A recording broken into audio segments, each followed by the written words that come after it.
Hello friends, welcome back to my channel. সকল বন্ধুকে আমার অনেক অনেক ভালোবাসা।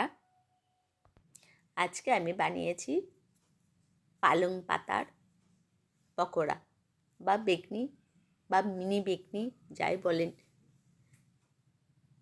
খেতে কিন্তু ভীষণ ভালো লাগে খেতে।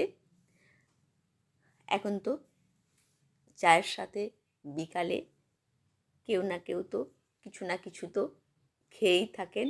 তাদের জন্য এই ছোট্ট ছোট্ট মিনি বেগনি। পালং পাতাগুলো আমরা শাক বানাই, পালং শাক, সেইখান থেকে কিছু পাতা আমি বেছে নিয়েছি, দিয়ে ছোট্ট ছোট্ট করে পালং শাকের পাতা দিয়ে আমি ছোট্ট ছোট্ট মিনি বেগুনি বানিয়েছি। তো বন্ধুরা, আসুন আপনাদেরকে দেখাই আমি কেমন করে ছোট্ট ছোট্ট মিনি বেগুনি বানিয়েছি। সেটাই আপনাদের সাথে আজকে আমি শেয়ার করছি। শাকগুলো খুব ভালো করে ধুয়ে নিয়ে পাতাগুলো আমি একটা একটা করে বেছে নেব। শুধু পাতাগুলো দিয়েই আমি আজকে বেগুনিটা বানাবো। এবার বেগুনি বানানোর জন্য আমি নিয়েছি আলু সেদ্ধ, তাতে দেব ছোট্ট ছোট্ট করে কুচিয়ে রাখা পেঁয়াজ আর কাঁচা পাকা লঙ্কা, আর নিয়েছি ধনে পাতা, আর নিয়েছি গোটা জিরে, আর নিয়েছি পরিমাণ মতো নুন, যেটা আমাদের স্বাদকে বাড়িয়ে দেয় অনেক গুণ। এবার পালং পাতাগুলোকে আমি কাইচি করে বেছে নিয়ে কাইচি করে এই যে বোটাগুলো হয়ে আছে না, ওইগুলো আমি কেটে দেবো। তাহলে যেরকম আমি বানাবো সেটা সুবিধা হবে। বোটাগুলো থাকলে শক্ত হবে আর বেগনিটা বানাতে অসুবিধা হবে, সেই জন্য আমি বোটাগুলোকে কেটে নিয়েছি। এবার আমি একটা ব্যাটার বানাবো, যেটা বেসন, হলুদ, নুন, গোটা জিরে ব্যাটারটা বানিয়ে রাখবো।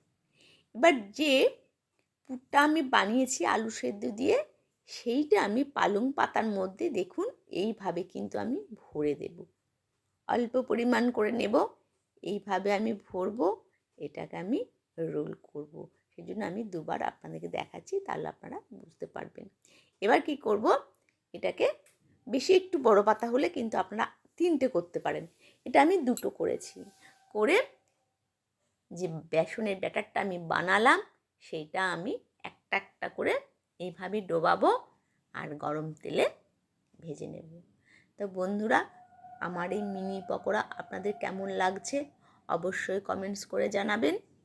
আর আপনারাও পালং পাতা বা পালং শাক থেকে পাতাগুলো ছোট্ট ছোট্ট করে বেছে নিয়ে আপনারা এইভাবে বেগনি বা মিনি বেগনি বানিয়ে ফেলতে পারেন।